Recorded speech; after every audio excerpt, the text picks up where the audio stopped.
नमस्कार. भाद्रपद महिन्यात शुद्ध चतुर्थीला आपण दरवर्षी पार्थिव गणेश मूर्तीची स्थापना आणि पूजन करत असतो. त्याप्रमाणे यावर्षी 27 ऑगस्टला बुधवारी आपण पार्थिव गणेश पूजन करणार आहोत. हे पूजन पहाटे 4:50 ते दुपारी 1:53पर्यंत आपल्या सोयीने कोणत्याही वेळी आपण करू शकता.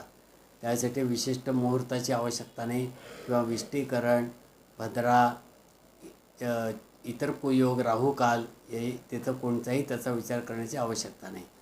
नेहमीप्रमाणे आपण जितके दिवस आपले उत्सवाचे आहेत तितके दिवस आपण 1.5 दिवस, 3 दिवस, 5 दिवस गौरीबरोबर अनंत चतुर्दशीपर्यंत जितके दिवस उत्सवाचे आहेत तितके दिवस आपण रोज सकाळ संध्याकाळ आपल्या बाप्पाची पूजा आणि आरती ही आपण घरात करून आपल्या संपूर्ण घरातलं वातावरण हे आनंदमयी असं आपण करावं. त्याला जोडून येणारा म्हणजे गौरीचा उत्सव. तर तोही यावर्षी आपल्याला 31 तारखेला गौरी येत आहेत. अनुराधा नक्षत्रावर त्यांचं आवाहन करायचं असल्यामुळे संध्याकाळी 5:27पर्यंत आपण ते आवाहन करू शकतो. 1 तारखेला ज्येष्ठा नक्षत्रावर गौरींचं पूजन आहे, तर ते पूजन आपण त्या दिवशी करायचं आहे.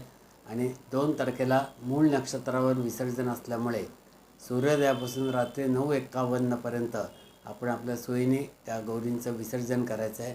अशा प्रकारे हा गौरी आणि गणपतीचा उत्सव दरवर्षीप्रमाणे आपण आनंदात साजरा करून आपण या सगळ्या उत्सवामध्ये सहभागी व्हावं. गणपती बाप्पा मोरया.